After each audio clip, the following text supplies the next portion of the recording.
Hello, ladies and gentlemen. Root Beer here. Hope you're all doing well, and hope you're all excited to try question number 17 on the 2009 Cayley Math Contest. Here it is. Question number 17. 6 dice are stacked on the floor as shown. On each die, the 1 is opposite the 6, 2 is opposite the 5, the 3 is opposite the 4. This is standard procedure for dice. Okay? Pick up, dice out of your, home Monopoly set, or really any board game that has dice. Or if you live near a casino, break in and take a look at their dice. This is how it always works. The opposite sides of dice add up to 7. Okay? And what are we being asked? So the 6 die are stacked. We want to know what's the maximum possible sum of the numbers on the 21 visible faces. 1, 2, 3, 4, 5, 6. There will be 6 on the other side as well. 3 faces on the side here. 4, 5, 6, 7, 8, 9. 9, 6, and 6. Yeah, okay, that is 21 visible faces. Alright, so I understand the question. I understand how things are arranged. Alright, I'm going to draw a little bit of a picture here, so I can scuff it up even more than usual. That was not a very good straight line.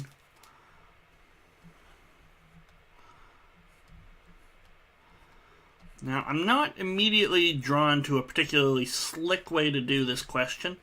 I don't think there's an especially fancy way to do it.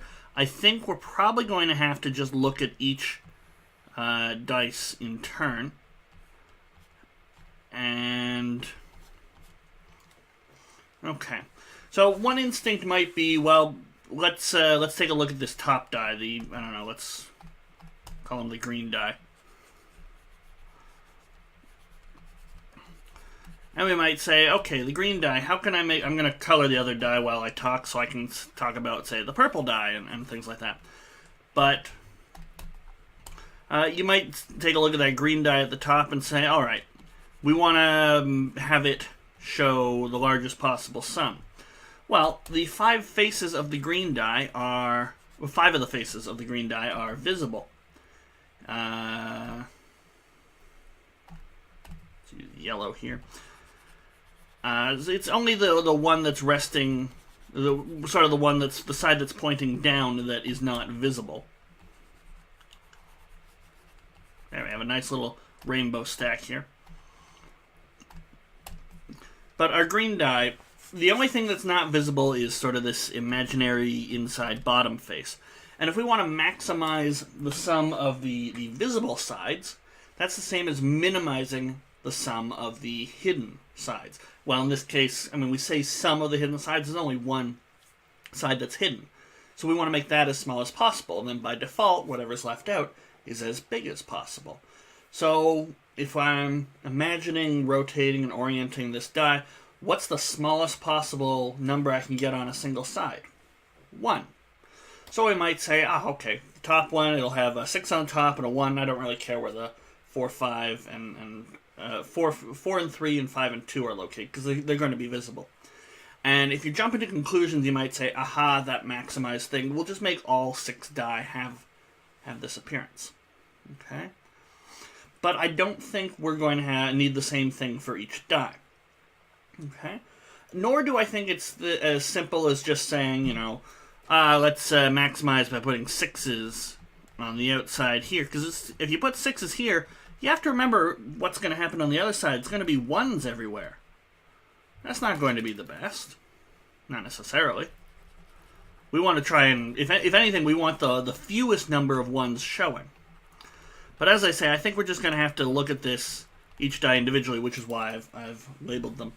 So the green die has 5 faces showing. If I want to maximize 5 faces showing, I want to hide the 1. Now, on a die, there's a 1, 2, 3, 4, 5, and a 6. If you need to, get your calculator out. That's a total of 21. But if I hide the 1, I can get a maximum of 20. Make a little note. Hide the 1. Alright, now how about the... I'm going to leave the purple die here, but the blue die has 4 faces showing. 1, 2, 3, and then the 4th one on the other side. Okay, how can I maximize 4 faces? Okay, and it's maximize the sum of the 4 visible faces. And of course, when you ask this question, it's a little different than the 5 faces, because if 5 faces are visible, you just need to make the one as small as possible. But if 4 faces are shown, it actually matters which ones are hidden. I'll show you. I always have Rubik's Cubes around here. That one's not so good because it's going to... This is a special one I recently stickered, but it's got white. Fun. I don't know. We'll use a big one here. Okay. So, we'll use this just as a visual aid. Okay? So, there's 2 ways to hide 2 faces. So I could cover up the white and the green here. And then 1, 2, 3, 4. And so that's 2 adjacent ones. Two sides that are touching are hidden. Or I could hide the white and the yellow, so 2 opposites. Okay? But remember what they told us at the start of the question. Opposite sides, the numbers are going to add up to 7. So it doesn't really matter which ones are visible at that point. I'm always hiding 7. But in the case of the blue die, we're hiding 2 adjacent ones. And we want to make this as small as possible. So maybe I put the 1 here. And I know the 6 has to go here, but I can rotate this as much as I want, and I can rotate it so the 2 is the other thing I'm hiding. So I can hide a 1 and a 2, take that away from the total of 1, 2, 3, 4, 5, 6, 21. That'll leave me with 18. Let's get back to our notepad here. So the max we can get with the blue die having 4 faces is 18. Same thing with the yellow die. It's going to have 4 faces as well, and it's got 2 adjacent ones hidden. Okay. Now let's take a look at the purple die. So its top face is gone, and its side face is gone, and its bottom face is also not visible, but we do have front side, the back, and then sort of the left side as well. So purple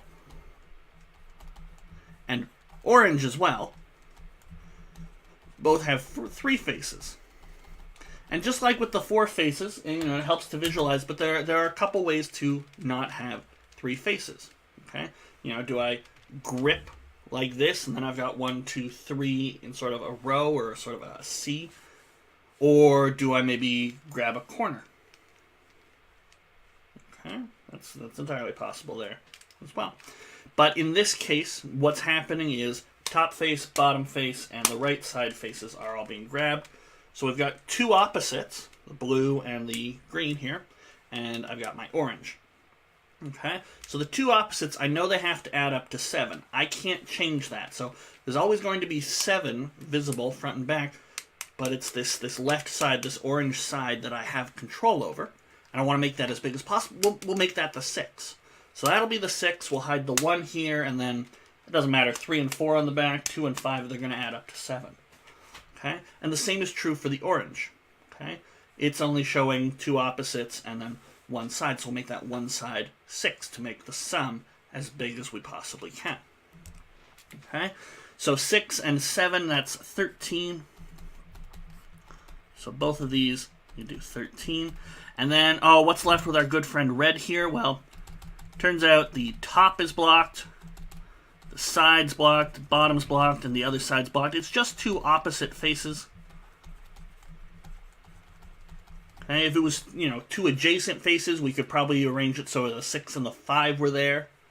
But it's 2 opposite faces, so it's got to be a 7. Can't control that. So we just add this all up. 2 18s is 36. 2 13s is 26. And then the 20 and the 7 become 27. Okay. And then 27, 36, and 26. I'm just going to grab my calculator to speed this up.